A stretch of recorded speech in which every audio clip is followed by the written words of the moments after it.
It's the show that we all have decided is the greatest thing to ever happen to the universe. It is the Mike Sasson Show, broadcasting from beautiful Mr. Small's Studio Theater at the Mr. Small's Theater Industrial Complex in beautiful Millvale, Pennsylvania. Yes, I said beautiful, I think 37 times in that sentence.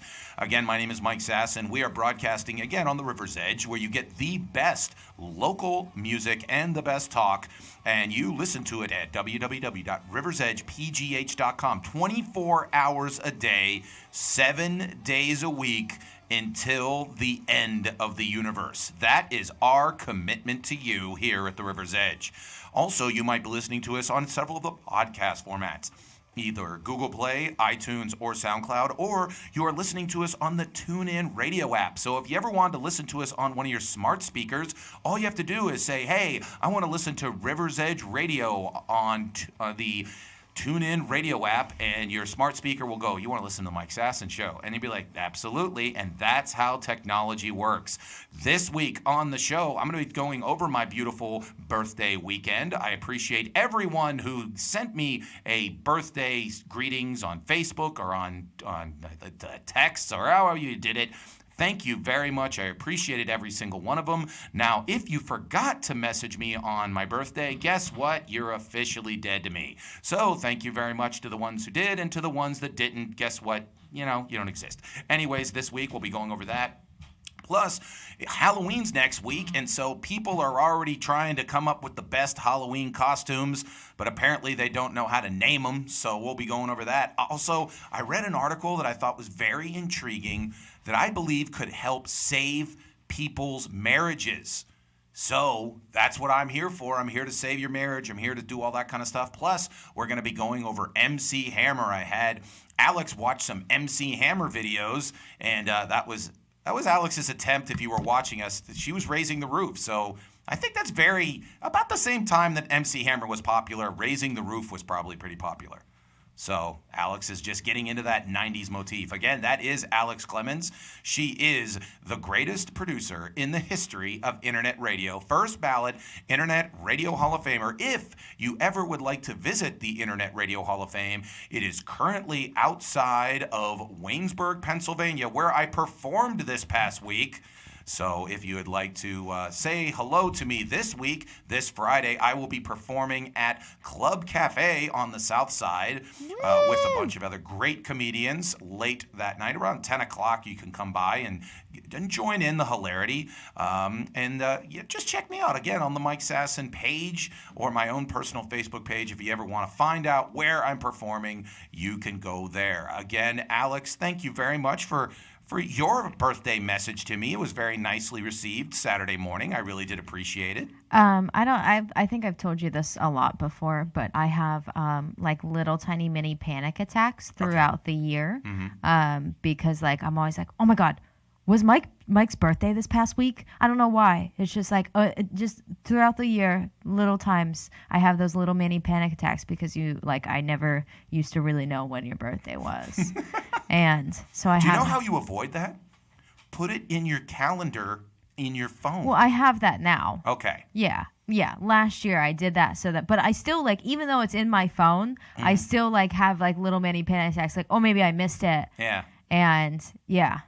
But you didn't, and it was very nice, and you sent me a very nice message, and I appreciated it, so thank you very, very much for that. Oh, you're welcome. Had a really great birthday weekend because, and this is not hyperbole, I will say it was one of my best birthdays of the last, I'd say 10 to 15 years. Holy shit. And I went over what I think I did right this weekend. Okay. Number one, it started really months ago when I made a couple decisions. I used to not post my birthday on Facebook. Yes. And It was terrible. Yeah, because I'm a terrible person. Yeah. We said that in unison, so I guess it's true. Yes. I decided to post it on Facebook because for a couple of years I didn't want to, because I was like, you know what? I don't want a bunch of people who I don't even know messaging me about my birthday. I only want the people that truly care about me and know about it. And then I grew up and I was like, Mike, here's the thing. People have their own lives. You forget birthdays sometimes. Just put it in there and help people out. Yeah. So that's what I did. And so because of that, I got a lot of people that said, hey, thank you very much, all that kind of good stuff. So that was one thing. The other thing that I think was important was a couple months ago, Metallica announced that it was going to come to Pittsburgh for the first time in 14 years. The tickets were kind of expensive. I mean, they were between like $150 and $200, but the date that they had it was October 18th, 2 days before my birthday, which is October 20th. And I made a decision where I'm like, you know what, Mike? You're gonna treat yourself. You're gonna You're gonna buy your ticket. You're gonna go to the show. You're gonna enjoy yourself, and it's gonna be like a good kickoff to the birthday weekend. And I did, and because of that, I will go over my Metallica experience, and I'm gonna go over why I think I learned some things at that show. Because just to give you a little hint, it was a packed house. Really? No way. But here's the thing. The last time they were there 14 years ago, I was at that show. Yeah. And that was at the old Mellon Arena / Civic Arena. And that place sat about maybe 16,000, 17,000 people. There were maybe only about 10,000 people at that show. And I think it's the reason why Metallica didn't come back for the last 14 years, because they're like, maybe Pittsburgh isn't that big of a Metallica town. Yeah. And so I was kind of expecting, because the new arena, PPG Paints Arena, actually is bigger than the old Mellon Arena. So I was like, how many people are going to be at that show? I show up, place is absolutely just, all the way to the top, every seat, everything like that. So that was a pleasant surprise. Everyone must have known it was your birthday. Like, we got to go. We got to show up for Mike. I believe that was part of it. Yeah. It was a part of it. I also Now that your birthday's on Facebook, people can do things like that. That's how it is. But I also think one of the big things was in 14 years ago, they were touring off an album called Saint Anger that nobody liked. Yeah. Like, amongst Metallica fans, it's a swear word, Saint Anger. Well. I don't know if you've ever seen or heard of the movie Some Kind of Monster. No. It's a very interesting movie. It's a kind of a cool behind the scenes on what it's really like to be part of a band that has become, dare I say, a company. Yeah. Because that's the thing. And it's weird because, like, I was thinking about that when I was, like, in this, and I was sitting around, and there's 20,000 people at this place, and this entity is so gigantic, but it started out when two kids who were, like, 20 years old at the time really liked heavy metal music. They met through an ad in a magazine, and they just started playing music. And 37 years later, they're in this entity called Metallica. And at the time they started this, they were doing a behind-the-scenes documentary on their new album. So you're thinking, and they actually interviewed the filmmakers. They thought they were just going to kind of record them making this new album. And in turn, they almost recorded the destruction of the band. Oh. Because James Hetfield and Lars, the two people that kind of founded the band, were like in shouting matches with each other. And they actually went to therapy, and they show that they actually went to, that's the thing. I think you would actually find it quite interesting. It's not about heavy metal music as much as it's about these four people that find themselves in their 40s, part of this entity that's almost become bigger than them. Yeah. And how they deal with it and come through it and eventually become tighter as a unit over literally 3 years. Yeah. But because of that, they did this album called Saint Anger that had no guitar solos and was completely whatever. And so the typical Metallica fan hated it.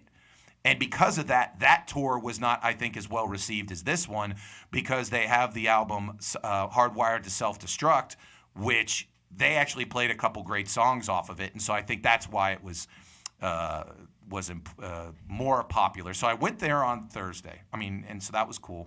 Friday, it was off my day job, which was fun, and was able to just kind of hang out and all that kind of good stuff. Got a flu shot. My Oh. first flu shot I've ever gotten. Fun. Yeah. That's always what I want to do over my birthday weekends. Because here's the thing. Someone at my job was like really sick. So I was like, you know what? I get them for free with my insurance. So I was like, let me get a flu shot. I didn't know that it made you like sick for the day. Yeah. Like they give you a little bit of flu, and I didn't know Yeah. that. Like, and then the other thing was that they're like, yeah, you got to hang around this Rite Aid for 15 minutes because you might have an allergic reaction. I'm like, this sucks. Yeah. And then on top of that, like my arm was sore and all that kind of stuff. So if I get sick in the next like 3 years, I'm gonna go to that Rite Aid and kick the crap out of that pharmacist. So that's what I think I'm going to do. Anyway, so then Saturday was actually my birthday. Yes. And I went, went to work, but I also went to Waynesburg, Pennsylvania. Waynesburg, Pennsylvania. And performed at an armory for the National Guard for a bunch of people. It was a David Kaye show. Did pretty well. Did about a half hour of comedy. They all enjoyed it. And I had one of those typical comedian, conversations that you don't like to have as a comedian. Ooh, like what? After the show, I did well, so people are coming up to me, oh, great set, and I appreciate it and everything. So this woman comes up to me who's, let's just, noticeably intoxicated. She comes up and says, you should do more jokes about hairdressers. Yeah. And I go, That's what I've always thought for you. Yeah. Mike, that's your kind of humor. I was not into it initially. Now I'm more into it. Yeah. You've thought about it over Yeah. the weekend. You're like, hell yeah. Because at the time I said, but I'm not a hairdresser. And I don't have any hairdresser stories. Yeah. And she goes, but I am. And all we do is laugh about what goes on at our jobs. Yeah, isn't that everyone's job? Yeah. That's literally the only reason that people go to work is Yeah. because sometimes funny things happen and you get to laugh about it. But this was her example. Her example was, she said, for instance, an old woman came into the shop this week and we needed her to blow dry her hair. So she goes, yeah, how much for a blow job? That's hilarious. And I looked That would do really well in your set. Yeah, and that was the and I tried to be very nice. I said, well, I don't think that'll work in my voice. And she goes, oh, but I have more. For instance, we always say, why don't, with a hairdresser, why don't you blow me? Or it's just like, okay. That's not a And joke. then- That's like situational Yeah. humor that you can't do in stand-up comedy, Yeah. or it just shouldn't do ever, Yeah. really. Yeah, it wasn't even, but she kept on it, and she would not drop it that I should do more hairdresser humor. I think that what we should do is a little sketch comedy thing where we're hairdressers, and then that'll And all make we her do is happy. make blowjob references Yep. the whole time. I just want to dress you up as a little hairdresser. Yes, that would be fun. What are you looking at?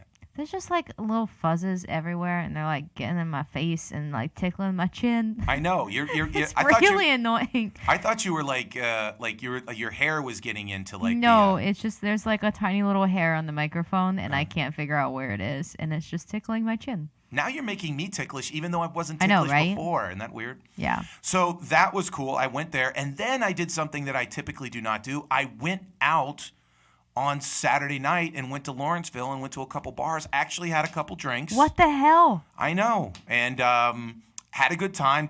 Went to Ham Bones, which again is now a comedy club on Saturday. Yeah. Met with some people. Had a few. They knew it was my birthday, so they bought me a birthday shot, which was very nice of them. And What? so yeah, they Mike posted up. Sasson doing a shot? Yeah, they have it on. Actually, Shannon Norman, the great Shannon Norman, took a picture of it and put it on the comedians I page. need to see it. I know. I'll show it to you during one of the breaks.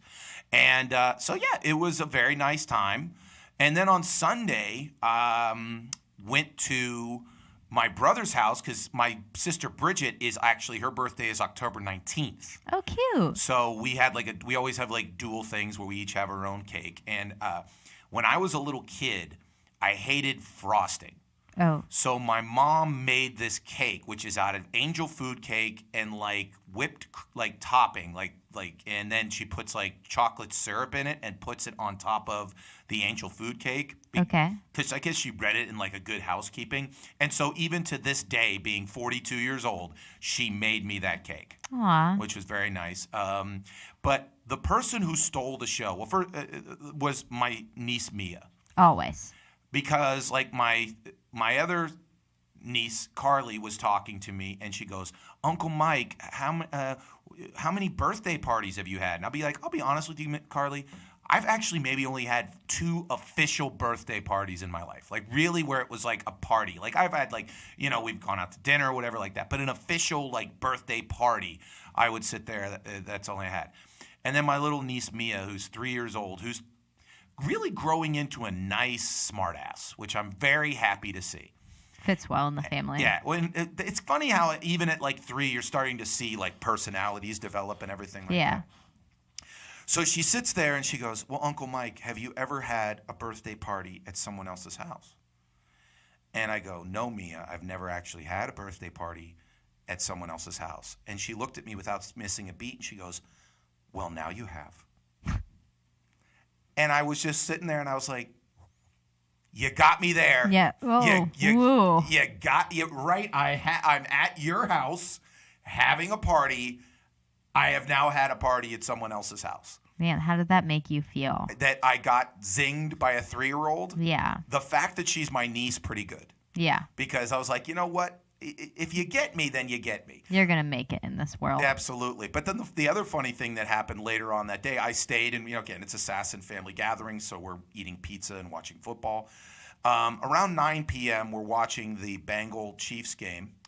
And little Mia comes walking into the living room, and she sits down, and she goes, "So, Michael, Uncle Michael, tell me about everything that happened today.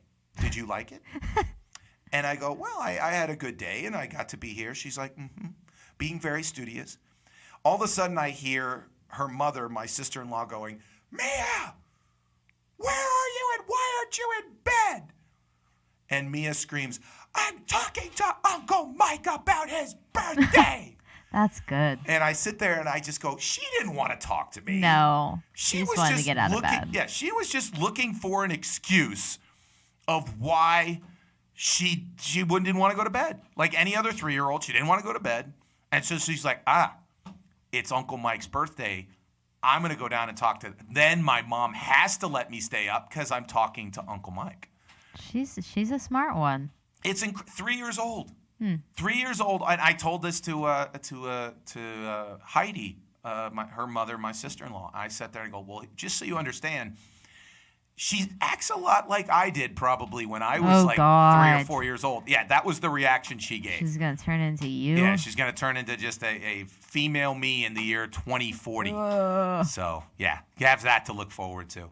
So again, thank you very much to all of the birthday messages and everything like that. And so that was a very nice thing. So, and later on in the show, I'm going to go over more about the Metallica show because I thought about 5 reasons why, even 37 years later, Metallica is still able to sell out an arena in a town like Pittsburgh, and why they were able to do that, and how I think it helps in terms of anybody in terms of stand-up comedy or entertainment in general.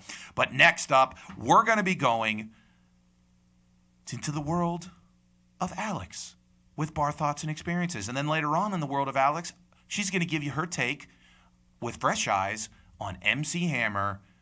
Please, Hammer, don't hurt him. That was the album, and it was You Can't Touch This. But guess what? You can touch the Mike Sasson Show with your soul. It's on the River's Edge, www.riversedgepgh.com. We'll be right back. Brian Crawford letting you know that Kevin Slogic, my State Farm agent in Allison Park, is here to help life go right and reminds you that you're listening to the River's Edge Radio Network. Well, go, it's green, come on! Go! God damn it, Brian, you need to calm down Yeah, with the road I'm sick rage. of these people, these assholes. The road rage, man. You gotta calm down on the road rage. Well, I want to get to where we're going. We have a lot of great stuff coming up. We're going to Falling Water, Bicycle Heaven. the Mattress Factory, Knob. Trundle Manor. All right, which way do I go? Which way do I go? Come on, right, come on. Right. Too late now. Right, come on. Well, too late now. I gotta keep going. I'm not gonna sit here like some asshole. Oh, come on, man. All right, you're listening to the Culture Cruise. You can find us at riversedgepgh.com. Your local Pittsburgh area museum podcast. Yes, riversedgepgh.com, and come take a ride with us. You are listening to The River's Edge at www.riversedgepgh.com, where you get the best local music 24 hours a day, 7 days a week, and the best local talk, like The Mike Sasson Show. Again, my name is Mike Sasson. Over there is Alex Clemens. And every week, as she's doing right now, she's drinking a beer, loves to drink her beer, loves to drink her wine, loves to drink, loves to think, loves to party, but then write down what she's thinking in the minds of Alex Clemens, super producer, and she puts it into a thought called Bar Thoughts and Experiences with Alex. Alex, play your theme song. My style's dope any way that you slice it. Here's a fresh cut, hope that you like it. About to open up a can of some cancer when it come to pizza. Now, Alex, you said that you were having some morbid thoughts. What kind of morbid thoughts are you having? Well, Mike, I thought that since we were talking about birthdays, we'd also talk about death. Which, to be honest with you, when I've had bad birthdays, one of the things that has gotten to me is the fact that I'm 1 year closer to dying. Has it made you happier about your birthday, or is it worse? Well, I will just say that, again, I think the reason why I've had a good birthday is I've owned the fact that it was my birthday instead of hiding the fact because of, I'm like, oh, I'm this age and I should be doing this and that in this world. And one of the things is you sit there and like you have this morbid thought in your mind of like, you know, what is going to be the thought going through my head when I'm sitting there in that hospital bed, or, you know, and I know that these are the last moments or the last days of my life, and will I feel sad because, you know, I wasted them, or I feel sad because I didn't connect with enough people, or all this other kind of stuff. Right, yeah. I didn't think that this weekend, which is why it was a good weekend. Well, good. But apparently you did. Yeah, so I was walking with my friend Eric the other day, and we were walking past all these buildings downtown, and he mentioned the fact, he said, you know, fire escapes are crazy because you have to think about how many people died, you know, in order for them to be like, hey, we should probably make something on this building to where you can get out if something bad is happening in the building. Yeah. But, like, how many people had to die to, like, figure that out? Mm-hmm. And then I thought, isn't that cool that maybe someday your death could lead to an invention like that and save millions of people? So, like, why should we even be afraid of dying? Because we could, you know, ultimately save more people by dying than us ever being alive. Most people, I would say, it is true that they live in this world, and ultimately, and not to get too morbid, nothing happened. Yeah. It started, there was a middle, it ended. Right. There, you know, I mean, you read an obituary and it was just like, Janet Lewis from Munhall was born in 1932. She went to high school. She got married. She had 3 kids. Her husband died. Now she's dead. Yeah. And that's it. Yeah. Where, again, if you sit there and say that, you know, Janet Lewis died in a fiery inferno, and because of that, her husband invented fire escapes. Yes. That's pretty cool, right? Because, I don't know. I mean, I hate to quote movies, but, like, there's a great line in Braveheart. Okay. Where William Wallace, played by Mel Gibson, sits there and talks about, he goes, every man dies, but not every man really lives. Yes. And it's this idea sometimes that you need to remember that we're all gonna die. That's one of the things I've always had this problem with, is when we're around dying people and we feel like, oh, so sad. Or we feel like, oh, this person's dead. And I mean, it's almost like when someone does die, what it should do for you, at least what it does for me, is kick you in the ass to remember that, you know what, we're all someday not going to be here. And I don't think anybody on their deathbed has ever sat there and went, oh, God, I wish I made Q2 numbers in 1989. Yeah. I really wish I spent more time being concerned what other people thought of me. Yeah. I'm really concerned. I should not have spent more time at my work instead of spending time with my family. Or I'm sorry that I spent so much time with people that ultimately didn't really give a 2 shits about me, as opposed to my family and my real friends that are here for me, and I didn't pay enough attention to them. Yeah. That's how I view, you know, when I try to be positive about death, is like, you know what? it should be a kick in the ass. Yeah, and I thought, like, I've been trying lately to make people feel a little bit more positive about it by constantly reminding them that we're all going to die, but also being very, very okay about it. And I think it's freeing. So trying to help people out with that. Also, I really want to be an old person. Like, really, here's the thing about you, which I felt like, again, you released your Riley Benson did a few more pictures of you and released like how good were they? The one on the mailbox makes you look like an angel. Like I know. The face was incredible. I mean, I look like an angel every day, but I really highlighted that fact. Yeah, that's it. Yeah. Yeah. Yeah, I gotcha. Okay, but the thing that got me about it, which I thought is this, you know what? Not to say that you're not going to be an attractive older woman.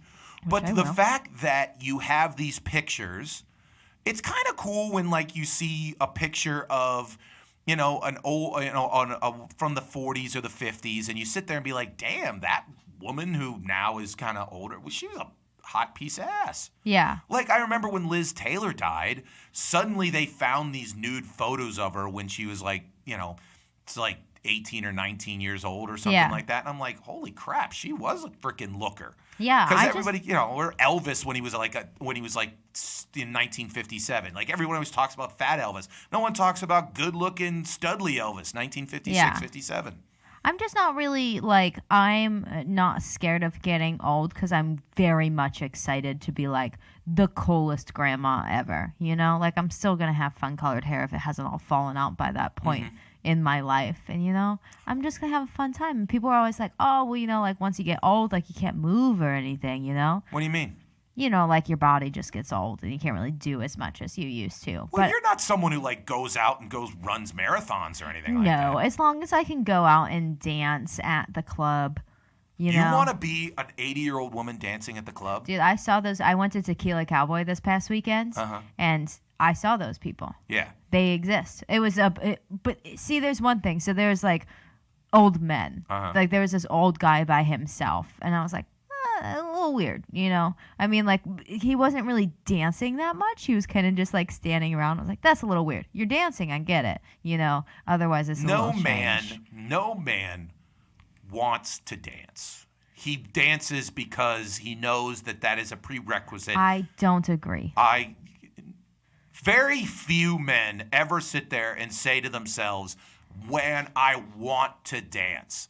The only time you want to dance is if there's nothing else to do. Like you're at the wedding reception and you're like, oh, I guess I got to go move because it's what I'm doing here. Just feel it in your body, You're like, I want to have some fun. I want to shake my head. I would say shaking okay, like again, I'll do this. I'll shake it, but like dancing. Full-fledged dancing, like all that kind of stuff, only as a prerequisite to like, okay, that is the activity that we are dealing with right now. Like, to be honest with you, on Saturday, I got invited out by someone to go to Belvedere's. Yes. So I went to Belvedere's, which is I guess call it a club. Great place. Yeah. I've been there on several nights. It was 90s night. Of course it was, yeah. And so I was sitting there, and again, it was the ironic part. It was 90s night, but I was probably one of the few people in that room that remembers when this music was popular. Yeah. And I really was like, you can't be the dude, especially at my age and my size, to kind of like in the corner, because that is the definition of creepy. Yeah, you definitely have to be with people in that situation. Yeah, at that point I wasn't, because I was meeting someone there, and so I had to immediately go into the bar. I had to immediately get off the dance floor part and go to the bar part, because then I was like, you know what? I'd throw myself out at this point. Yeah. And then the other part was kind of a kick in the whatever that night was then eventually I met the person I was supposed to meet there. I made my piece, did everything like that. And then as I was walking out, I saw the bouncer who had seen me, and I go, hey, I'm heading out. And he goes, have a good night, sir. And I was just like, all right. You're the only person that he called sir that night. Yeah, he thought I think he perceived that I was possibly casing the joint to see if I would buy it to make it into like a restaurant. That was probably what he was thinking I was there for. But just think about if you were at one of those places and you saw like an 80-year-old woman with like really fun colored hair, just like having the time of her life dancing with everyone. That's so much fun, you know? I would say for her, yeah. I mean, again, and if there was, that would fill me with joy. if I saw an 80-year-old... It would fill me with joy. I might cry. Well, like, for instance, at my comedy show, there was a 90-year-old woman there. Yeah. And she was in the front row, and she was enjoying the show and all that kind of good stuff. And so, like, yeah, I do want to be an older guy. I think, as I said last week, you die when you believe that your time is up. Yes. When there's nothing else for you to do, nature has a funny way of figuring out that, you know what, it's time to go. Yeah. So I will say, like, for instance, my brother, who's a football coach at Pine Richland, he says, until he physically can't do it anymore, even if he's coaching Pop Warner, he will find a team to go coach somewhere, somehow. If he lives in Florida, and he'll literally go volunteer somewhere. He goes, I got to get some kids ready to go to block somebody. Yeah. It's what I do. And I think he'll live a long life because as long as he knows, okay, I got to find a way to get these 5 kids ready to go. We got this game on September 5th. I got to wake up this morning to find a way to get these kids. That's one thing about athletics, which is why you see, coaches coaching until their 80s, is because it is something to where there's always something new. There's always a new challenge. That's why I never get this idea of doing a job in which you would retire. That's one of the reasons why I want to eventually, get to a point to where I only make money doing comedy. Right. Because it's not a job that I would ever sit there and say, okay, I'm done with this telling jokes and making people laugh stuff. Yeah. No, I want to do that until, they throw I'll be doing a tight 5 in the nursing home. Yeah, with your little rocking chair. My little rocking chair, I'll find something to, well, like even Johnny Carson he kept busy there's something called a faxer, which is you're not necessarily a writer for a Letterman show at the time or now like a Fallon or something. But you can shoot an email or at that time fax jokes in, and if you do get one on, they send you like $75. Ooh, I want to be that person. It's a joke in if you're a comedian in Hollywood that if someone gets on that you sit there and say, hey, could I send you some stuff or fax something in? Right. And so and so what Johnny Carson would do is every morning he would get the newspaper, he'd write some jokes, and he'd fax them into David Letterman. Yeah. And he said that maybe once a week he would use one of them, and he would then send him his $75. Yeah. And Johnny Carson, who was worth $800 gazillion, sat there and always would get a kick out of the fact that he would get his $75 check from David Letterman because he was, but it kept him around. Speaking of David, did I mention last week that Johnny Carson actually bought a house here in Pittsburgh? No. Well, because of the fact that, and this is something I didn't know, his last wife. Oh, she had a little apartment here, right? Yeah, on Mount Washington. Yeah, you told me that. Yeah, so I thought that was a little neat thing. And then the other person that I thought was neat when he bought a house in Pittsburgh, Muhammad Ali wanted to buy a house in Mount Lebanon. Why? Because I guess one of his managers or something like that lived here, and they didn't let him. Because it was a stupid idea. Yeah, because it was 1972, and people forget how people don't like Colin Kaepernick right now. People felt the same way about Muhammad Ali, and so the neighborhood felt like they didn't want him around. Huh. So, anyways, again, I would sit there and say it's like how everything else is in life. If you want to look at your birthday as I haven't achieved anything in my life, then yeah, you're gonna have a crappy birthday. If you think about the same way about death, we're all gonna die. I've done it on stage. I've been it could be freeing. Yeah. Sit there hey, we're gonna die. Who cares? Let's just do it. We were actually talking about it last week because my sister was having really bad back pain, and we were talking about how I think it was meningitis. You can just have back pain and then die the next day. She doesn't have meningitis, does she? Well, I don't think so. Okay. She has not died yet, so I think she's good. Okay, Abby, hopefully you feel better. Yeah. But so she Do you was. think it's the dancing? I don't think so. Right. She was laying on the floor talking about it, and she was like, "You know what? I think I'd be okay. If I did have meningitis and die tomorrow, because I've told everyone, everyone that needs to know that I love them knows, and I have a bunch of great people around me, and I had a good day today, so I'd be okay." And if it was 1830, people would think she was old anyway. Yes. Not now. Exactly. Yeah. For they to say, you're 27? What the hell's up with you? Yeah, you made it a good while. Yeah, there you go. You did it. Thank you very much, Alex. You're welcome. Anyway, so that's a great time. Also, now we move on to my segment in which I give you my hot takes of the week. You know what I call them? Hot takes. Play my song.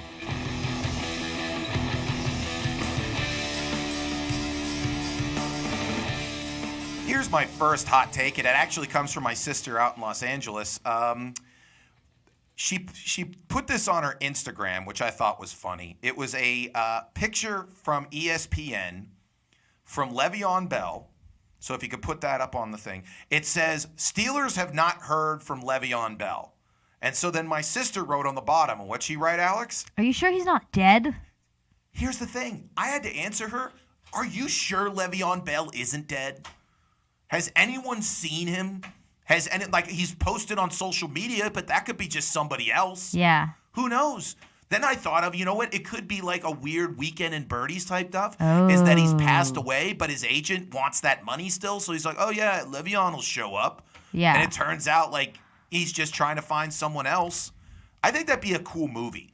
I think so, yeah. Like someone passes away and you're just like, ooh, I kind of want to keep cashing those checks. So he just finds a random guy who's slightly athletic and he'd be like, yeah, that's Le'Veon Bell. And then like he's not real good. It's like, oh, he still has the guaranteed contract. Hee hee. Yeah, I mean, just put a helmet on the guy. Yeah, there You're you go. good.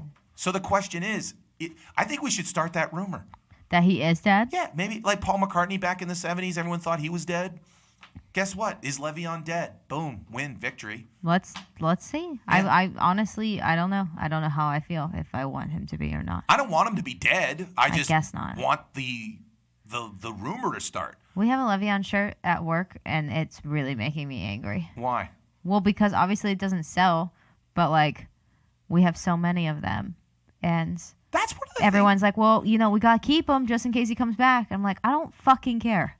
Here's the thing that's so weird about those kind of things. It's people sometimes don't figure out that there's so many other people that are reliant on certain things and people don't get. Like, for instance, like when they built that new arena. Yeah. One of the things they talked about was not only the Penguin games, but the concerts and the fact that, you know, having a world-class arena, and then you see the development, or even like, for instance, it's amazing to sit there and think about what was on the north side previous to 2000.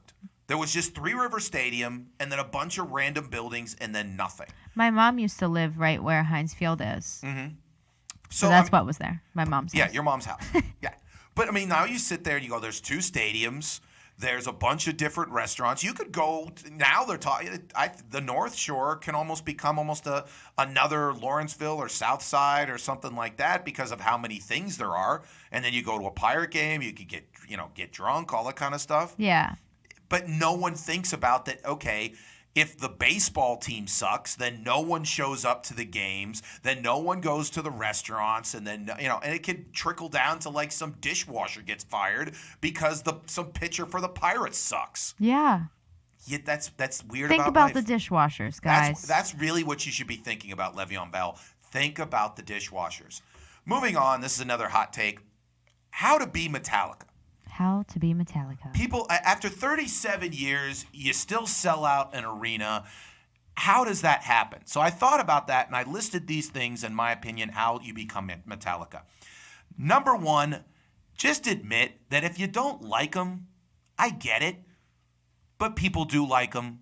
I love how you sit there and people just like, oh, certain people don't like them. They don't care about the people that don't like them. Right. They care about the people that do like them. Yeah, obviously. But I think sometimes people, especially as artists, sit there and they're like, they listen to the one voice of people that don't. And then, like, for instance, there was Bill Maher had his anniversary special. Bill Maher is an excellent example of for someone who doesn't give a shit if you don't like him. He cares about the people that do. Yeah. And as an entertainer, if you just focus on the people that do, I always tell this story. Rush Limbaugh, when he got fired from Pittsburgh radio, he had to move back to Missouri, and he became sell tickets for the Kansas City Royals. Uh-huh. And he had never sold anything in his life. So his boss said, you know what? The best salesman I know is a guy who sells ads for us for radio. I'm going to set up that at 4 p.m. today, he's going to call you up and he's going to talk to you about how you sell. Yeah. And so be at your phone at 4 p.m. He's going to call you and he's going to talk to you about sales. And so Rush Limbaugh said he had all this whole list of questions he had for him and all this kind of stuff. And at 4 o'clock exactly, the phone rings. He picks it up. And I'm just going to say the guy's name's Doug. And he goes, oh, Doug, how you doing? He goes, you'll learn in sales. You don't have a lot of time. Here's the only thing I'll tell you. There are enough people in this market that want to go to Kansas City Royals baseball games to not worry about the ones that don't. Ooh. And then he hung up the phone. And the thing is that sometimes we do. If 100 people say that, oh, what a beautiful shirt you wear. Yeah. You remember the one person who goes, oh, that shirt's ugly. Yeah. Instead of worrying about the people that, and I think that's how you become Metallica, is you don't worry about the people that don't like your shit. You worry about making sure that the people who do like your stuff still like your stuff. Yeah. Number 2, try not to forget you can evolve, don't change, but make sure you're evolving. Like, at that show, which was amazing, it was very interesting. The last couple shows that I had gone to Metallica, it was probably 90% dudes. Yeah. This show was probably only 60% dudes and 40% women. Whoa. And a good percentage of the women were like in their 40s and 50s. Yeah. Like the woman next to me, if you'd have seen her, looked like a soccer mom. But as soon as like Metallica came on, she was like headbanging and all this kind of stuff. And to me, that's a sign of evolving. Yeah. That's a sign of your audience evolving. I don't know what her backstory would be. Maybe she liked them all the time, and maybe when it was too rough and too, because the crowd, to be honest with you, they were excited to be there, but they were clearly a crowd of people that had jobs the next day, and they weren't going to do anything stupid to get arrested. Yeah. It was. I worked a Metallica concert when I was in college, and the average age of the people were like in their 20s, and there was the moshing, and there was the destruction, and the drunkenness, and all this kind of stuff. This was not that. Yeah. They were enjoying themselves, but they were not there to like Go crazy, batshit, yeah. like batshit crazy. So again, that's evolving, but they haven't like all of a sudden like done stuff that alienated their fans. Yeah. They haven't done things that made them go, oh, I don't want to deal with these people. I don't. Oh, they're starting to sing country and like vote for Trump and all that. No, they didn't do any of that. Yeah. But they've evolved to where they're more into social media. They're a little bit more, open to, like they've said constantly that, like, hey, everyone's welcome here, all this kind of stuff. Yeah. And I thought that was, again, it's evolving but not changing too much. They're always growing but sticking true to their values. Absolutely. Number 3, stay sharp, keep certain standards. Like one thing, they are, they're middle-aged dudes, so they're not as, like, thin and whatever, but they are still able to play, able to sing, unlike Guns N' Roses right now, which is why I didn't go to the Guns N' Roses show, because I believe that Axl Rose has not kept a certain standard. Ooh. He's fat and he isn't able to hit the high notes, and it's one of the reasons why, like, for instance, Robert Plant says he doesn't want to tour with Led Zeppelin, because he keeps on saying, oh, it wasn't that great of a time for me. A lot of people say that he can't hit the high notes. Ooh. He just can't. And people will be disappointed because he's like, oh, he's about to hit the high note in Stairway to Heaven, and he can't do it. Oh. So again, stay sharp, keep certain standards, and again, they were able to play the song and look enough like Metallica to where the person, again, I've said this about performing, people in the audience look to you as themselves. And so if someone in their 40s or 50s looks at a band that's been around for 37 years and says, hey, they're still going, that means I'm still going, so then it makes them feel better. It's the same reason why, for instance, I respect the hell out of Mick Jagger. Yeah. Because he's in his 70s, but if you show up, you're not getting the Mick Jagger of 1972, but you're still getting a pretty damn good Mick Jagger. And I think that's why he could still sell tickets and still, knock up, Brazilian models, which is what the dudes in their 50s and 60s are all sitting there they want to do. Yeah. Which the hidden thing about Mick Jagger that I found out recently, his dad was a physical education teacher. Oh. Which is one of the reasons why he's really into physical education. So, like, his dad, until, like, the end of his life, could still do push-ups and still jog and all this kind of stuff. And that's kind of the hidden thing. Like, they were talking about, like, the way that your parents shape you without even doing. Like, for instance, Paul McCartney, his dad was very dapper and made sure to always take his hat off and everything like that. And if you ever meet Paul McCartney, they've always said that he's very polite and stuff like that. Another thing that I always thought, he goes, always be doing something. One thing about Metallica is there's never these giant 2 or 3 year lulls where there's nothing. They show up and they do a festival. They show up and they're touring. They do a song here. They do something here. They perform here. And so it's never like there's 2 to 3 years where you never see them. Yeah. Even if they haven't released, it's funny, like I think about, like they go still like 6 or 7 years without producing an album, but they're still, they're going to be at this festival in Europe. They're going to be at this thing, this thing. So again, they're still around. Yeah. So it's not like that you forget about them type stuff. And number 5, listen to your audience. Like, for instance, I talked about the fact that Saint Anger came out. People weren't a huge fan of that. So they never did that ever again. Never. And then number 6 is, remember it's a business, and not in a negative sense, like make sure to get every last dollar out of them. But when you're a business, you constantly have to justify to people why you still exist. Yeah. And so if you remember that it's a business, then you have this kind of burning desire of like, okay, I'm going to continue to make sure that you understand why I exist. You understand why you still need me and why you should still come out and see me. Yeah. And I think that's, if you do those type of things, I think you will find a way to maintain a certain level of popularity. Another hot take, we'll go from there, is this past week, it was announced that the NBA is going to give a certain number of high-level high school basketball talent a $125,000 contract to where they can play in their developmental league but still not go to the NBA. Because the NBA used to have, you could go from high school to college. Like LeBron James did that, and Kobe Bryant did that. But then they set up the one-and-done rule, whereas now you're supposed to go to college basketball for 1 year. But because of that, it's huge problems, and the kids are being paid, and they shouldn't be paid, and all this other kind of stuff. So they set this up. Now, because of this, people are starting to get mad, especially WNBA players, because they're sitting there saying, wait a minute, you're giving a kid out of high school who's never done anything more money than the best WNBA player. Oh. Now, when I heard this, I was like, because no one cares about the WNBA and all this other kind of stuff. But then I started thinking about it a little bit more. And the thing is like, I don't know what comes first. Is it the demand or the attention? Like, for instance, women's college basketball gets good ratings on ESPN. Yeah.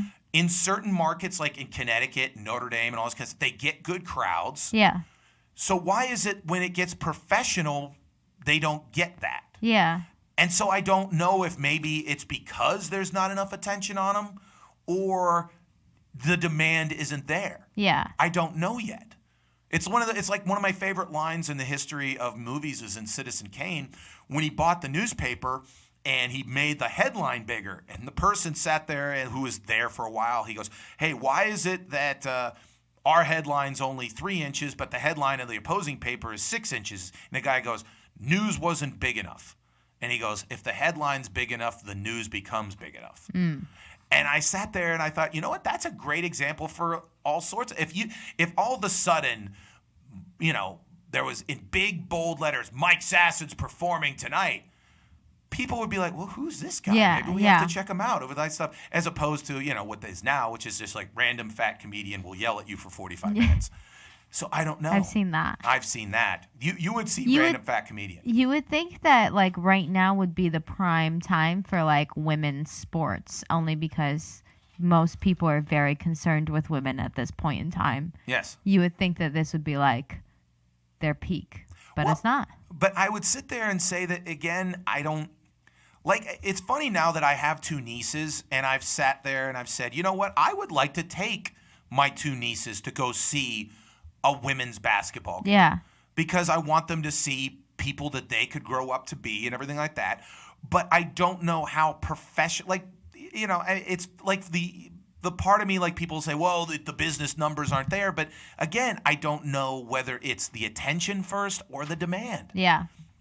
So I don't know. I wish I did know. But you know what I do know is that we're going to take a break right now, because as we move forward, we're going to do our segment, Fresh Eyes. And this week, it's 1990s icon MC Hammer. I had Alex watch MC Hammer and gave her take on it. Again, it's the Mike Sasson Show. We'll be right back on the River's Edge at www.riversedgepgh.com. We'll be right back.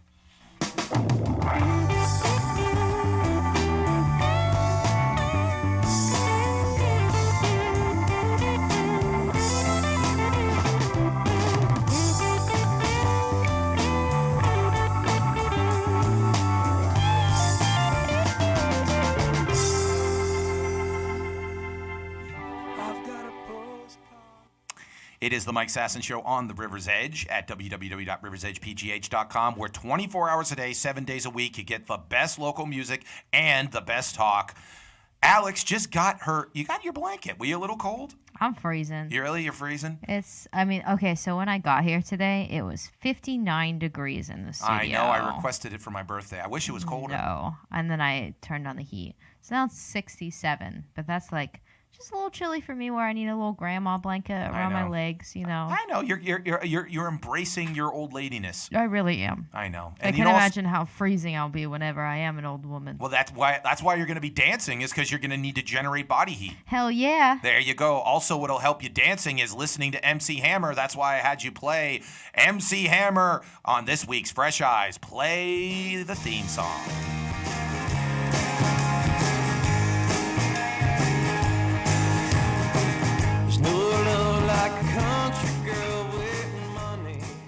As I mentioned earlier, this week I had Alex watch one of the icons of the early 1990s, and that was MC Hammer. A couple thoughts about MC Hammer. The reason why MC Hammer was called MC Hammer is because he initially was just called Hammer, and he got that nickname because he worked for the Oakland Athletics back in the early 70s, and as a kid, he looked exactly like Hank Aaron, whose nickname was Hammer.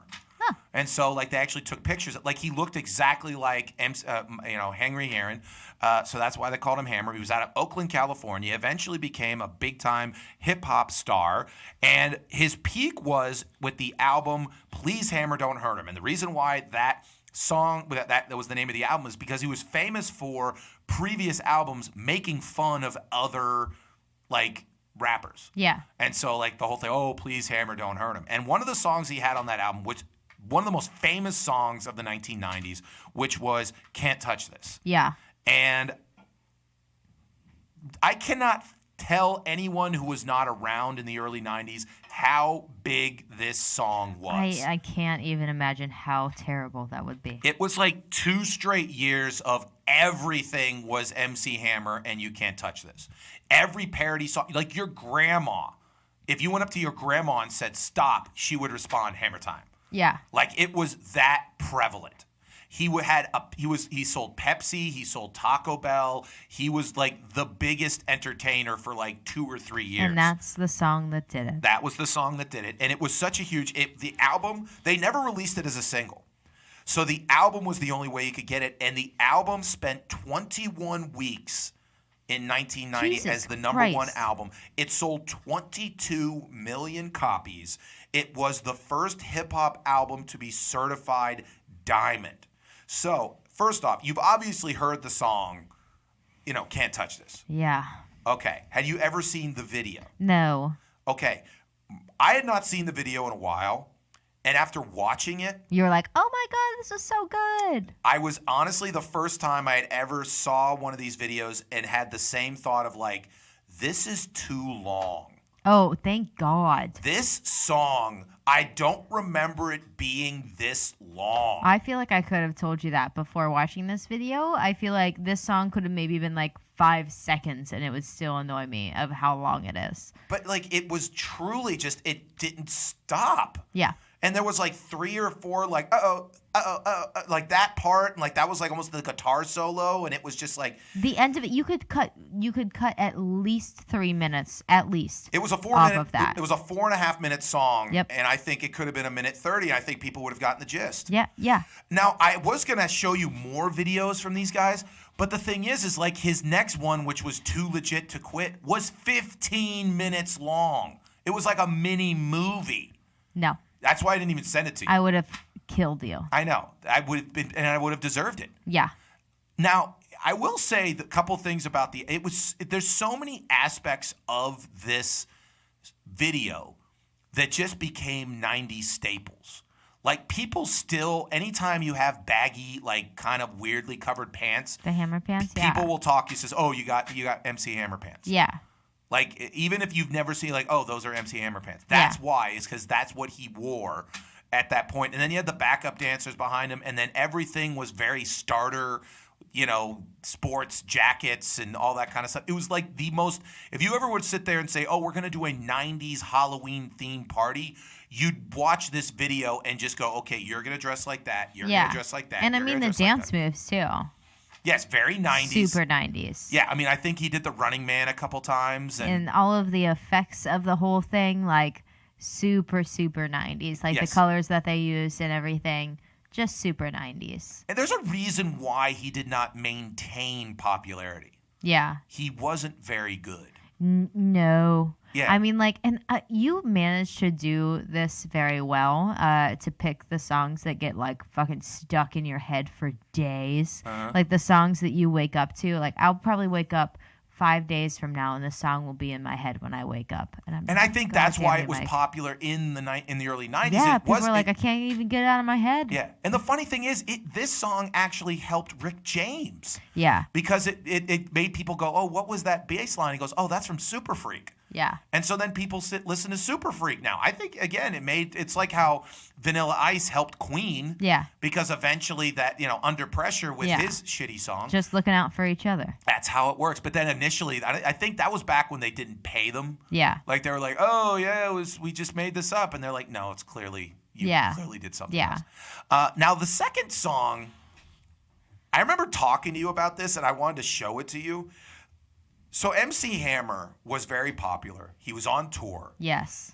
But the problem is during that time, hip-hop changed. Yes. Like NWA came out, and it was all about like, okay, there's a little harder edge and everything like that. And so eventually, after a while, he goes, well, I got to change too. And this is going back to Metallica. You can evolve. You just can't flat out just throw away everything you did before. Yeah. And so he did the song, I think it was called Pumps and a Bump or something Pumps and a Bump. Yes. Which, I'm full disclosure, I only watched 30 seconds of it and I stopped. What does that even mean? Like, he wants pumps and a girl with a big old butt. Okay, so that's what I was thinking, but like, also, you can't understand anything that he says in the song besides the pumps and a dump part. Yeah, but did you realize that he was now being hardcore? Like he was like, hey, I'm no longer the cute guy that does Taco Bell commercials. I'm a hood and I'm talking about women. And I got hood friends. I got hood friends. And Deion Sanders is all of a sudden in the video. Yeah, I can't stand videos like this who like try and have like some kind of storyline, but like really it makes no difference. Like it literally does not add to the video at all. You're just like, oh, okay, like he woke him up and then he like called a bunch of people like, cool, bro.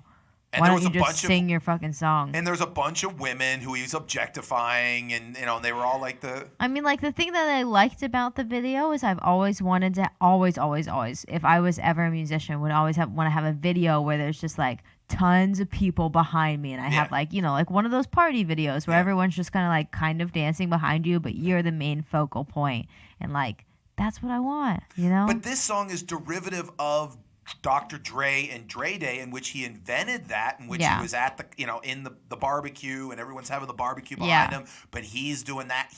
And that's the problem. He just is trying so hard to prove that he's thug, and he's not thug. He should have put in MC Hammer. Just stick to your dancing, bro.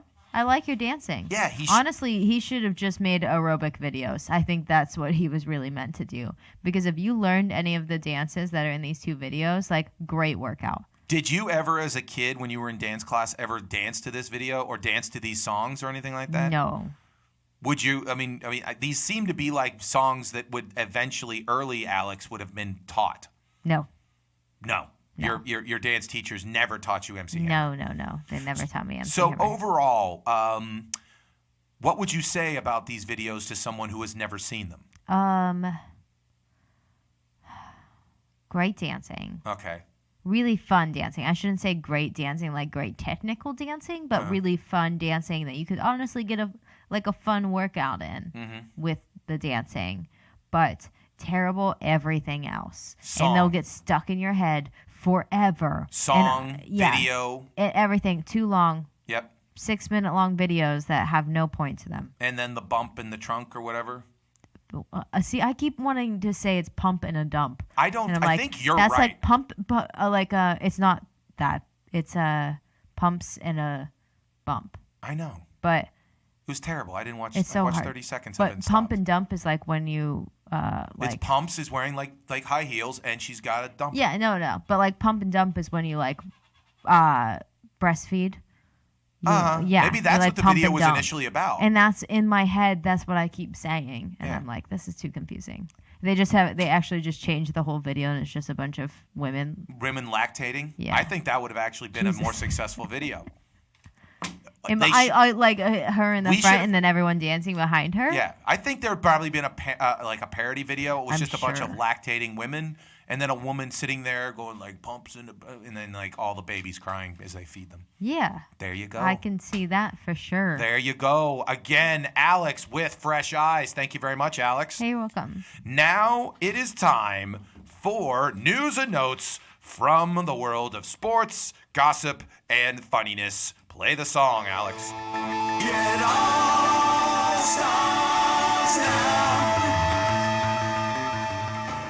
Now, Alex, as I mentioned before, I'm trying to save people a lot of anguish. I try to bring positivity to the world. Yeah. So I read this article, and I thought it was a very interesting article. Okay. It was written by a gentleman who counsels marriages.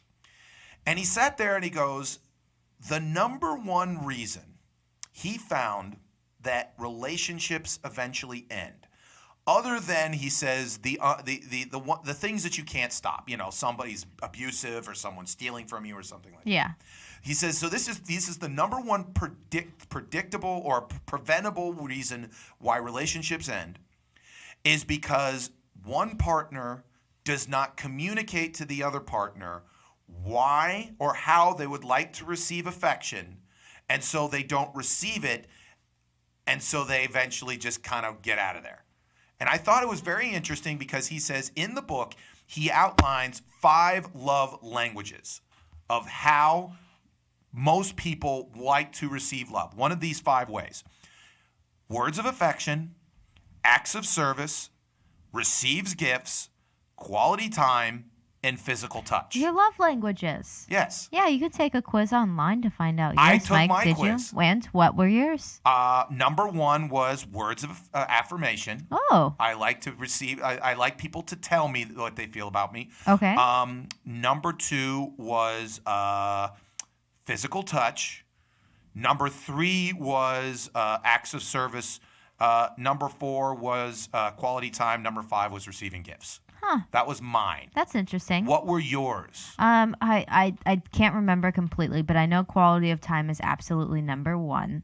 I'm pretty sure like physical touch is number 5 for me, like lowest on my list. Well, okay, so when you're in a new relationship, do you make sure that the guy knows that, hey, the biggest thing that I want, the way you're going to show affection to me, don't ever touch me. I don't really care about that. Do not touch me. Do not touch me. but I'd like to spend quality time with you. I want to watch movies with you. I want to go to the park with you. I want to go on trips with you. That's how you show affection for me, that you come up and go, hey, let's go to the movies. Let's go to restaurants. And I want to spend quality time with you. Yep. But you make it clear. Yeah. Like, how would That's you... the only way that you will ever, like, succeed at being in some type of relationship with me. So how clear are you, and how early do you show this? Do you tell them this? I'd say kind of early on, maybe within like the first couple weeks. Mm-hmm. So, my biggest thing is that I really love spending time with you. I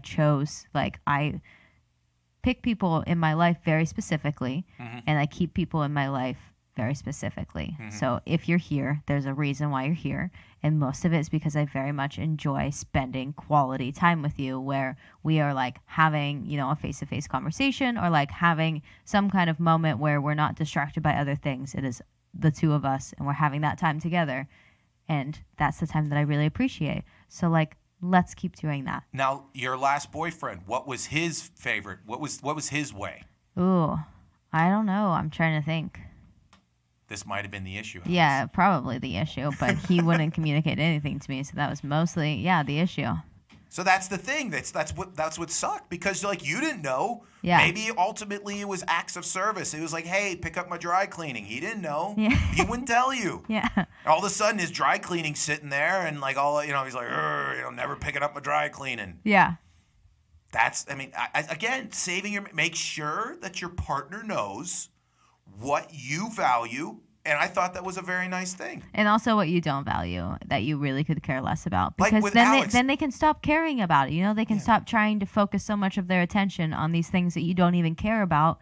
Like I know, like receiving gifts is also like lower on my list. So like, don't buy me gifts and don't touch me. Just spend some time with me. Yes. Spend time, but don't even be in the same room. Yeah. Yeah.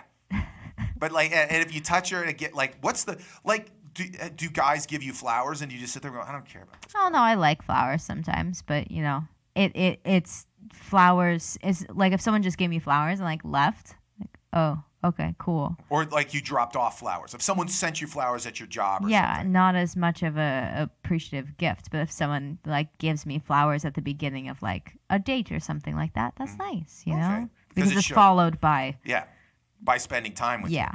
And like the best gifts to give me are things where I get to spend time with you. Like, oh, you bought me tickets to a concert? I get to go to this concert with you. That's great. There you go.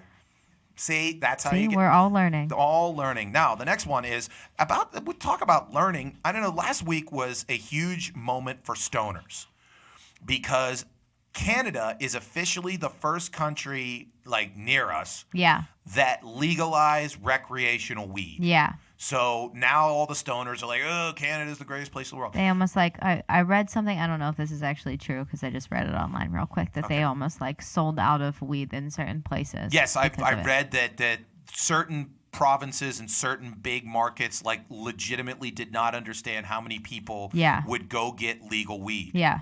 See, I think that's one of the things that people don't get is like people are projecting how much money you'd make if you legalize weed. Yeah. What they don't understand is if you take away the illegality, if you take away having to deal with skeevy people, and all of a sudden made it safe, and also that you're getting something that is safe and you're not going to get something laced with something. Yeah. All of a sudden, you'd get so many people and so many different ages of people who would sit in there suddenly go, you know what?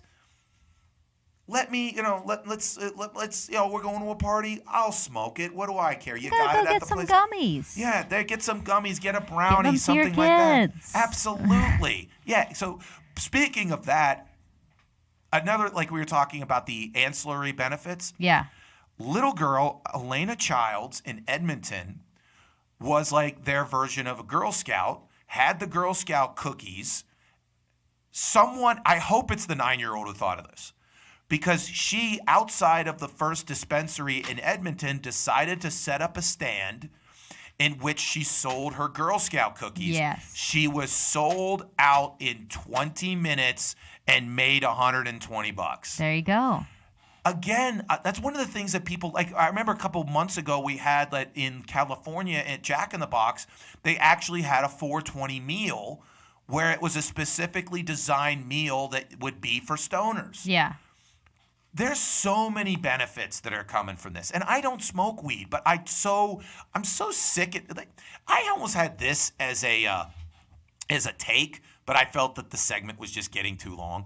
So the thing that I thought was, like, right now the Trump administration is looking to essentially make it that transgender people don't exist legally. Yes. Because they're saying that they're going to say, okay, if you were born a boy, you're a boy for the rest of your life. It doesn't matter what you say. And if you were born a girl, you're born a girl. And the thing that gets me is the fact that the only reason to do this is you're just being an asshole. Yeah. You're just like, why do you care? Right. There's so many different problems in the world. Why do you care? And it's the same thing with weed. Why do you care? Like, anybody who's that into it, they're like, no, we must make it illegal. I just literally, to the point, just like, what bug is up your ass? Right. Why do you give a shit? Again, I don't smoke weed, and if they made it legal tomorrow, I wouldn't smoke it. But here's the thing. I don't care anybody, do whatever you want to do. As long as you're not hurting anyone else, that's all that matters. Also, and that was the other thing that they did, that was another story they had, is that within the first hour of legalizing it, literally at like 11:40, the cops wrote the first ticket for someone who was smoking and like driving. Yeah. Again, that's the whole point. Right. It's just like alcohol. You could drink legally, but you just don't get into a car and drive. Yeah. That's the whole point. You could smoke, just don't do something stupid like drive or something like that. Yeah. Again, if what bug is up anyone's ass about this? You want to know my idea? What's your idea? I'm going to make ranch dressing with weed in it, All so right. you can eat pizza with it. Doesn't it sound delicious? I don't know how weed would taste in ranch. Well, you'd make it taste good. Okay, well, you got to make sure it tastes good. Right, yeah. Well, I mean, they make like gummy bears and things taste good, so Yeah, well, why those are can't I gummy make bears. ranch dressing taste good? I am such a huge fan of the whole concept of gummy. Like those fruit snacks that they give to like 5-year-olds. Yeah, you love them? I love them. Huh. I love them. I love the whole gummy concept. Okay. It's a great fan of mine. Okay. Another thing that I'm a big fan of is Chris Pine. Yeah. Chris Pine. I couldn't remember which one of the Chris's this was. You just Yeah. sent me the picture, and I was like, they all look the same. I know. He does look like just a random, decent-looking 30-something white Beautiful man. yeah. I know. Well, he essentially did something recently that is getting a little bit of buzz. Oh. He made a movie called The Outlaw King, Okay. which was about Robert the Bruce. Again, a Braveheart reference. If you ever seen the movie Braveheart, Robert the Bruce was a Scottish nobleman that fought the English and blah, blah, blah. And so, but that's not the big deal. The big deal is Chris Pine in this movie goes full Monty.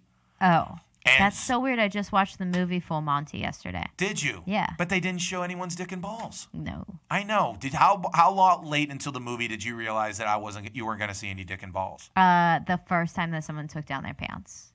And you're like, there's no dick and balls. I'm just going Yeah. to see fat guy butt. Yep. Still worth it, though. It was a good movie. It was a good movie, but I mean, like, again, if you're waiting for dick and balls and you So don't see we dick and balls, get to see. you get to see his twig and berries.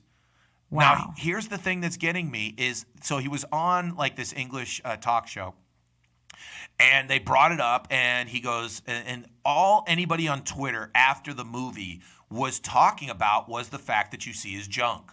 But they didn't say what it looked like. No, they just said What you the get to hell, see his people? junk and all. But here's the problem I have, and I'm just telling you, ladies, Okay. you can't make that big a deal about it if you're going to want more people in movies to show their junk. Oh. You kind of have to be cool about it. Like, oh, yeah, you see his junk. You can't make it like every tweet was. There was like one tweet that was like some person who saw it at the Toronto Film Festival. He goes, review of The Outlaw King. You get to see Chris Pine's penis. That's all. That really doesn't make Chris Pine in the future want to show his balls. No, it doesn't. You know what I'm saying? You got to Yeah, be cool I mean, about I it. do want someone to tell me, I guess I could just watch the movie. But I mean, like, you could say, like, hey, there's going to be nudity in it. But, like, don't make it the bit. Don't go, like, ask him, like, 1,500 times, like, oh, what was it like to, show your dick and balls? Because that's going to make guys sit there, if they want to do the movie, sit there and be like, okay, if I do this, this is what all this movie is going to be about. Yeah. All anybody's going to care is my balls. And you don't want that. And it doesn't sell anyway. That's why, like, for instance, recently, I'm a huge fan of Jennifer Lawrence. Think she's a very attractive, very talented woman. And she did a movie called, like, Red Scorpion or Red Sparrow, in which she did appear naked. Yeah. And she made a big deal about it when she was doing press for it. It's like, I'm naked, I'm naked, I'm naked. And the thing is, the movie didn't do great because everyone's just like, yeah, great. Right. No one cares. Yeah. But, like, she made a big deal about it to a point to where it was almost like you felt like, if I go see this movie, am I telling everybody the only reason I'm seeing it is because I'm going to see her naked? Right. You have to be cool about it. Leave it, and definitely leave it to a surprise. Well, not even a surprise. Just, like, be like, yeah, are you nude? Like, yeah, I'm nude. It was whatever. Yeah. I'm just naked. Whatever. I'm naked all the time. Yeah, whatever. Oh, it's my dick and balls. Yeah, it's my dick and balls. But, like, okay, if you see a movie, like, be cool about it. Like, oh, Shaft. You can't be like Shaft. Yeah, you can't. I'll just freak out to myself, not to anyone else. Have you ever freaked out because you've seen balls and dick in a movie? Like, no, because freaked I've out? never seen balls and dick in a movie. Really? I think that's why, is because people would know that it would freak you out, and for the next 5 minutes you wouldn't even watch anything because you'd be like, oh my God, I just saw someone's package. Chris Pine dick. Okay, I knew you were going to do that. I don't think they've put it on yet. No. I know you're laughing. You're laughing like you're Beavis. Look how giddy you are. No, the stupid photos that people have made for it. Uh-huh. Like, there's just this one photo with, like, him naked and just eggplants all over his face. See, but that's the problem. You're never going to get actors to do it because you just have to be cool about it. Oh. Look at you. You're like a little schoolgirl right now. There's a picture of. I'm assuming this is where he actually shows his penis, but none of these pictures are actually showing his penis, and it says, "I'm above average." There you That's go. what's coming out of his mouth. There you go. He looks like. Oh, that's not him. Never mind. Let's just do another show about male bulges. So we could bring Ray Zawatney back, celebrity penis expert. Yeah. And we could do we could do another one. I don't know if Chris Pine. We have to find more. I think we could do it. Was Jared Leto on that list of people? I don't think so. Because I saw him this summer. I didn't really see him, but I was supposed to. And I heard on my way there, I heard that he has like a giant penis, and there's a bunch of pictures of his like bulge. In a movie? Or just in life? In life. Yeah, like when he's on stage a lot, he'll just like grab it. That's the only reason I went to see the show. And then... What, 50 Seconds to Mars or whatever? 30 Seconds to Mars. Well, actually, I went for the band before it. But I went and I heard this and I was like, oh, sweet. Did he come to Pittsburgh? Yeah. Okay. And Is the band any good? It's Jared. Just like, okay. Yeah. I mean, they're not my cup of tea. Uh-huh. But he wore like really baggy outfits the whole time, so it didn't really even matter. Oh. Couldn't even see his bulge. I think that's probably why, because everyone was just not even paying attention to the music. They're just paying attention to the bulge. Well, that's kind of his fault. He like would grab it all the time. Like, well, so did Michael Jackson, and was in like, I mean. Yeah, but he didn't have a giant bulge. Well, who knows? Maybe that's why he showed it to kids. Anyways, moving on. Pete Davidson. Did the very comedian thing this past weekend. Yeah. He broke up with Ariana Grande, and he did a stand-up set, and he went right into it. Ooh. Which is exactly what you want. You don't want to dance around it. He goes right into it. Here's the article, because Pete Davidson is 24 years old and has already been barely a household name for a full calendar year, while the general public collectively weeps for his breakup with Ariana Grande. At 24, who cares? So here's basically, he was at a comedy for Judd Apatow in West Hollywood, and here's how he started his set. He goes, well, as you could tell, I don't want to be here. There's a lot going on. Does anyone have any open rooms looking for a roommate? He goes, I've been covering a bunch of tattoos. That's fun. I'm fucking 0 for 2 in the tattoo department. Yeah, I'm afraid to get my mom's tattoo on me. That's how bad it is because he got the tattoo when he got it. Which is, again, goes back to the whole thing of like why I know you got the tattoos, but I mean, if you how deep into a dude would you have to be to tattoo a dude's name on your body? I mean, it's one thing if it's like their actual name, but if it was like some kind of thing like representing them, or maybe like even just their initials. The actual name, it would have to be a lot. See, but like I would tattoo anyone's initials on my body. Really? Not anyone's, but like anyone who meant something to me. Oh, okay. Not a lot, but like something. Yeah, so it was representative of some period of time in my life. Eventually, you'll have an MS tattoo. There you go. Yep, that would be a terrible tattoo. Why? It's MS. So I'm just gonna get MS tattooed onto my body. Sass Man. Put Sass Man right on your back, like it's it's Thug Life. It just says Sass Man. Oh. There you go. Okay. We'll figure that. Will do. All right. So he goes, and he went on. He goes, so obviously, Ariana Grande and I broke up or whatever, but when me and her first got engaged, we got tattoos. And I was like, in a magazine, he goes, was Pete Davidson stupid? And 93% of it said yes. Davidson told the audience, so my boy, he was like, don't listen to that shit, man. They're literally fucking haters. And I'm like, yeah, fuck that. I'm not stupid. And the other day we were in my kitchen. He was like, yo, bro, turns out you were stupid. And then when answering from why he showed up, he goes, well, you put me on the flyer. I had to. He goes, fuck my feelings. He says, I care more about America than your feelings. I do, Apatow joke. I care more about America than Pete's feelings. And then Davidson goes, I feel like I am America. I'm a good guy that keeps getting kicked in the dick. And I'm like, poor fucking kid. Hope he doesn't kill himself. That's America. Damn. I mean, it's good that I think the only bit he came up with, if that's what he came up with, was the fact that, he was stupid. Yeah. For getting a tattoo of Ariana Grande. And also the whole relationship. Yeah. I don't know. I mean, I think it's interesting because, like, someone was interviewed that at one time dealt with, like, Britney Spears. Mm-hmm. And someone, like they said, what was it like going out with Britney Spears? And the guy goes, you have to understand, her entire world everything is about her. Yeah.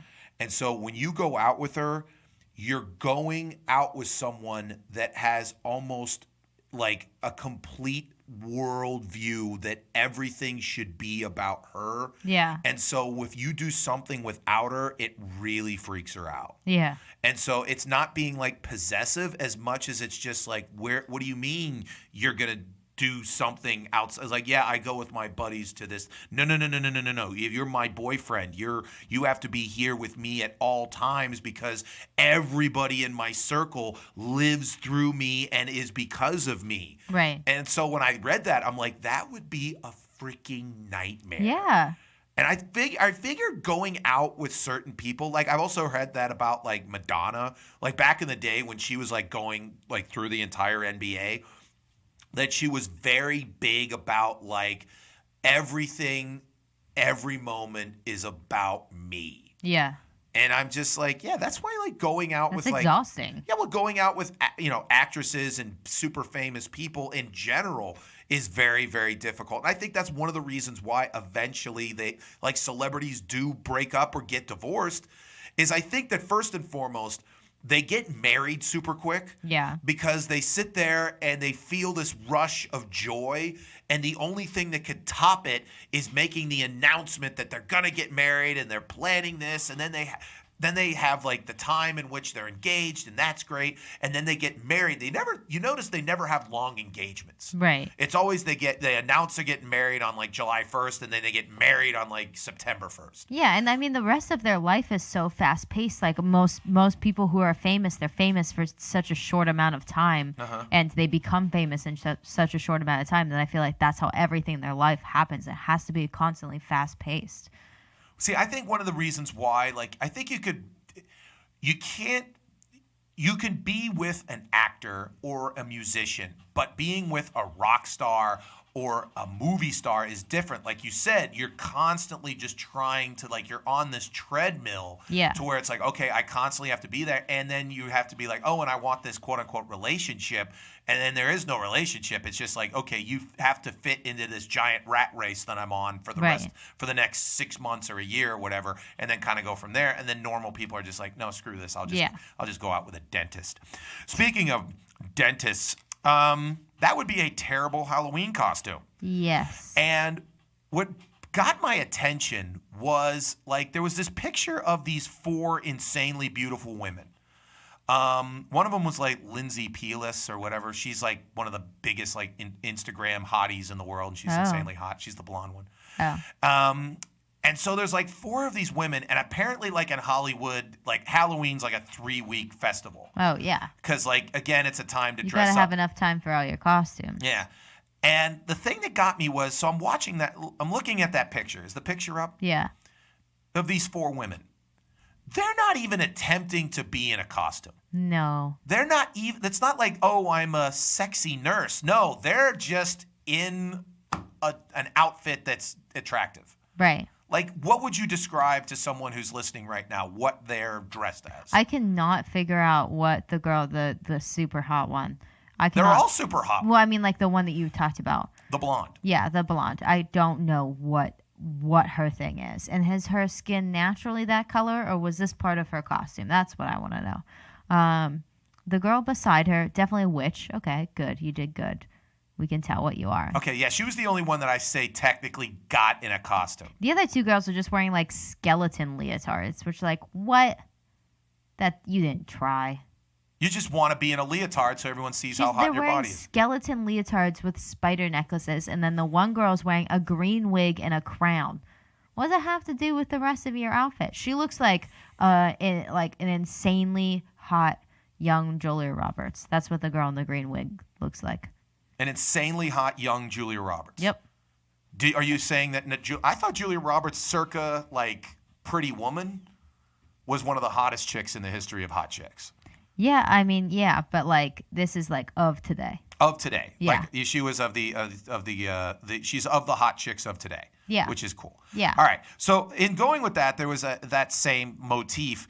There was a thing on Twitter where they talk about the fact that when you go to like a Halloween store, they can't actually say what it is because they can't buy like the rights. Right. So they come up with like weird names. Like there's one where a dude is dressed, obviously like Addams Family, but it just says creepy husband. Which technically, yeah, if you look like that, you're a creepy husband. I would love to come up with the names for these. And it's just like, I love like the description. It's at the Spirit Halloween store, which is pretty much what like every crap mall becomes from like essentially like 4th of July until like the end of November. Yeah. Which is just Halloween stores. I could never imagine working in one of those stores. I know. Well, you wouldn't have a job most of the time. It says creepy husband includes jacket with pocket square, pants, dickie, and attached bow tie, stick-on mustache. So again, they couldn't come up with any. I mean, I guess you're a creepy husband. Then another one where you're supposed to be, I guess, Dorothy from The Wizard of Oz. Yeah. But like a more sexed up version. Yep. It says you're just Kansas Beauty. Kansas Beauty. I was Dorothy for Halloween when I was in 3rd grade. And every year, I don't like Halloween. And so if I ever have to go to a party of any sort, typically I'll just go through like our old Halloween box, and so I've tried to fit into my costumes from when I was a young child, because that's how you do it. That's how you make a costume slutty. You just wear your 3rd grade costume. Yeah. Sometimes it works. Well, you were big on wearing your dance outfits. Yeah, that's also very easy. Yeah. Can you still fit in said dance outfits? Yeah. Like the one, like you look like almost like a flamenco dancer from like the 50s or something. Like a Vegas showgirl. Yeah. Yeah. And how old were you then at that one? That wasn't actually my costume ever to begin with. It was my sister's. Oh, okay. But she was probably in high school. Mm-hmm. And I wore it actually when I was in high school, so. All right. And your parents were cool with it because they're like, finally some use out of this damn thing. Yeah, that's exactly what they thought, because they had to pay so much money for our costumes. They're like, yeah, sure. Have you ever gotten an estimate to how much you and your sister cost your dad and mom in terms of just costumes for dance? No. Would it be into like at least over $20,000? I don't think so. No, that seems kind of crazy. But we've also sold a lot of our costumes To who? to other people, like in our studio. Yeah. So that's how Wouldn't you it make. be too sweaty? No, Okay. you just make your money back like that. There you go. Anyways, here's another one which I thought was a little bit was ladies' sexy factory worker costume. Hell yeah. So again, She's an Oompa Loompa. yeah, she's an Oompa Loompa, but she's like the most attractive kind of I don't sexy even know if that's Oompa Loompa. yeah, that's like barely sexy. It's sexy because it's a short skirt and it's see, that's the other thing about an attractive woman. If you're an attractive woman, anything sexy, if you're just like, you're a sexy school teacher, you're just like, yeah, I'm wearing a short skirt and I'm a sexy If I school have teacher. to go out for Halloween this year, Uh-huh. I'm just going. I have like a bunch of wigs, like this girl in that factory worker costume. I have a bunch of wigs like that. I'm just gonna wear one of those and wear like a dress. And you'll just be slutty office worker. Yep, slutty Alex. Slutty. You're That's, just that's me. You're just slutty Alex. Well, good for slutty Alex that she does that. Speaking of Halloween, a lot of big things are happening recently in terms of money. Like people are doing like the lottery and all this other kind of stuff. And I thought it was super cool. I someday want to be so rich that I just give insane tips.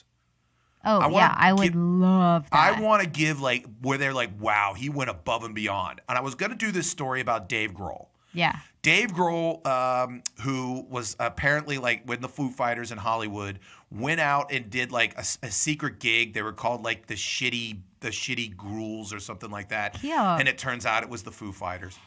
And so after the show, they go out and get drinks, and the bill came back at $333.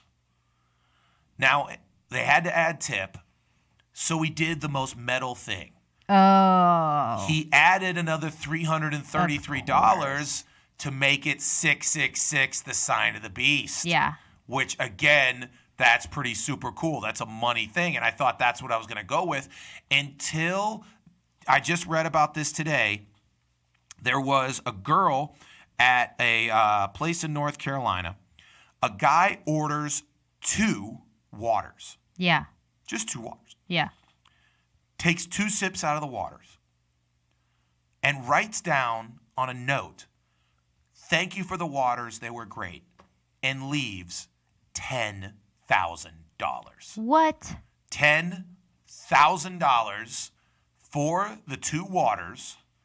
And the thing is, and this is where it became a little weird, she's a student at East Carolina University.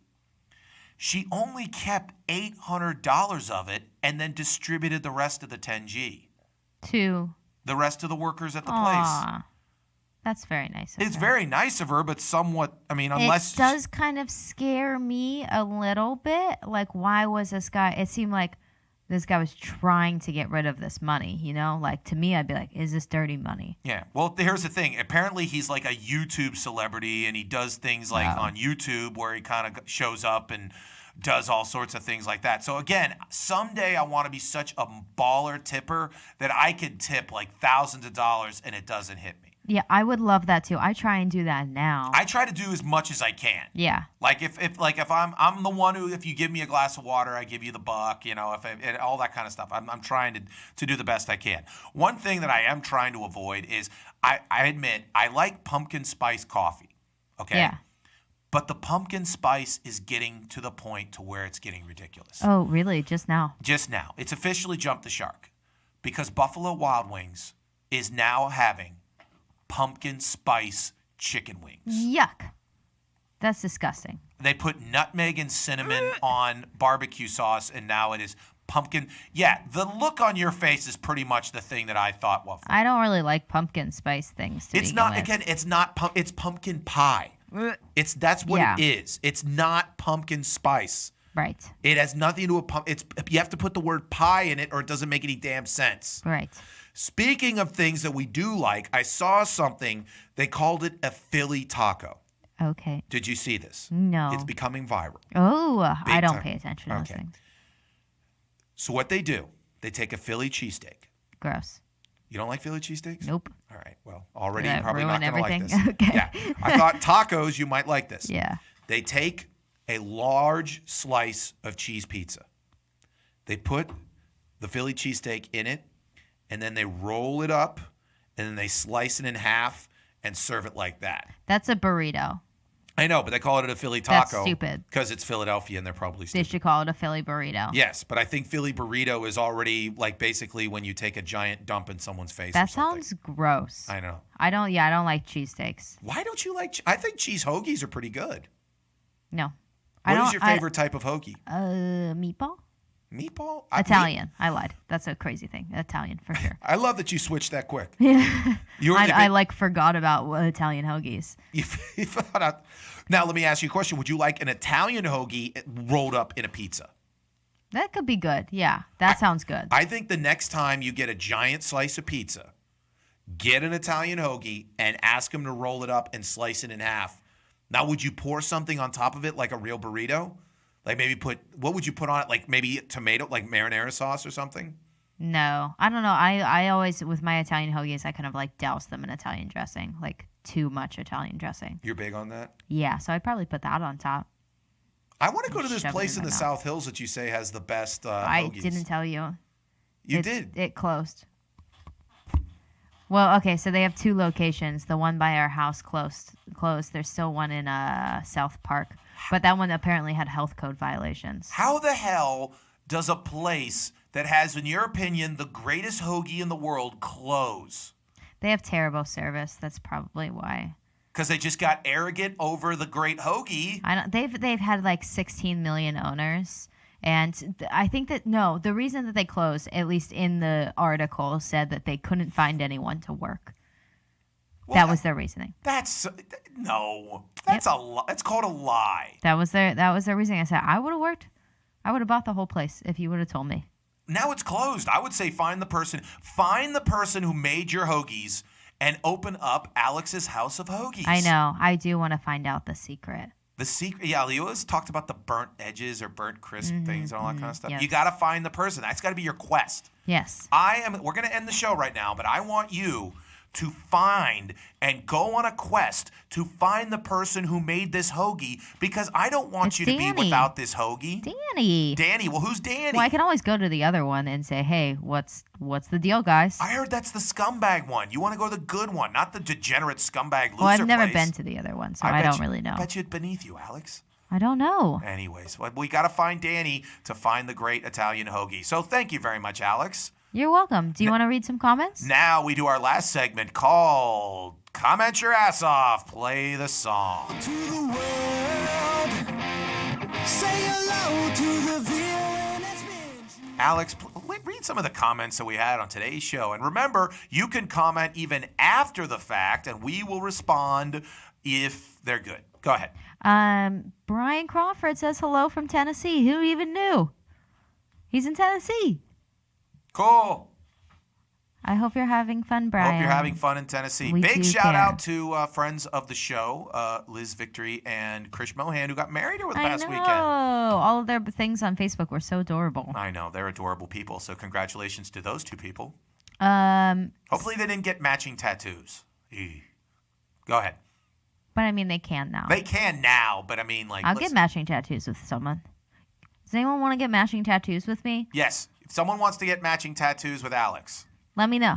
I'm up for it, man. Someone gets sass and the other one gets man. Sass man. I want the man. You want the man. So it just says man on the back of on your back. Yeah. There you go. Sam said he saw this episode before, which is a complete lie. I thought about it for a second. I was like, oh, shit, have we talked about all of these things before? There's a chance. I mean, like, yeah, but in a different way. Yeah, I mean, obviously we've talked about boobs and dicks in movies. And totally Mike's different. birthday. Yeah. Asked if we had do you have a makeup person? Because we look so goddamn good. Yeah, we do. That's what he said. His name's Gary. Gary. Gary, the makeup guy. Shout out to Gary. Yeah. I always love names of just guys that you could just tell. Like I just name a guy Gary, you know exactly what he looks like. So I met this past weekend. I met a Larry. Okay. How old? A year older than me. That's not a name that most people your age go by. I know. Most of the people your age are a lot of Quincy's and Gunners and It you know. was weird, and he was attractive, and I thought that he was joking with me. That What is was his name. Larry? Full name would be Lawrence? Lawrence. Yeah, I think most people would be Lawrence. Yeah, maybe. I don't know. That's one thing that I always get. I hate when people have like a very widely known nickname, like your name is James, and I'm like, hey, Jimmy, and you're just like, James. It's James. It's James. I'm like, you're a piece of shit. Yeah. I hate that. It's like, okay, if you're Anthony, and I'm like, hey, Tony, and you're like, I'm like, God. Yeah. Could you imagine if someone said like, hey, Mikey, and I'm like, it's Michael. It's Michael. Thank you. Michael, thank you. See, I even sound like a douchebag doing that. Yeah. If you have a widely known nickname, like if you're Anthony, I'm gonna call you Tony sometimes. If you're William, Billy, I'm like, hey, Billy. The only time I will say, like in my defense, people will call me Al sometimes, which I cannot take. I can't. Because, like, my dad is Alan, so everyone calls him Al, and, like, I can't. And that's like that Paul Simon song. Yes. Yeah, oh, yeah. Yeah. I did it. Comedy. Sam also asked if we would like to see Saturday Night Live do a parody of our show. That would be amazing. And yes. Yes, that'd be amazing. If you can set that up for us, Sam, that'd be let's great. do it. We That can would get be Pete Davidson in it. Absolutely. Who We'll would play interview him. you? I don't know. They'd have to bring back like Dan Aykroyd in his current state. Yeah. Yeah, that would be basically who would play me. Okay. Go ahead. That was it. All right. Thank you very much, everyone. Thank you for all the birthday wishes. And we will be back next week with more hilarious hijinks. Remember, Alex wants a tattoo matching. Also needs to find Billy, right? Danny. See, here's the thing. Would you have eaten at Daniel's Hoagies? No. Exactly. The amount of grease would not be at a place called Daniel's. Daniel with my hoagie. Go to hell. Anyways, it's the Mike Sasson Show on the River's Edge. Keep listening to the River's Edge at www.riversedgepgh.com. It's the greatest thing in the history of the world. It's the reason why God created the internet. Also, see me this Friday at the at Club Cafe. I'm going to be doing comedy around 10 o'clock. It's going to be beautiful. And check out all my comedy events. And don't come up to me and ask me to do jokes about hairdressers. Or do. Or suggest bits for our sketch comedy show. Yeah. Alex, where will you be? I'm going to be spending the weekend with my family. See, because they understand what you like. That's the love thing. Beer. Yeah, we're going to be drinking beer all weekend. Ooh. And eating hoagies. Eating hoagies, drinking beer with the Clemenses. Gonna be cool. Anyways, see you later. Bye.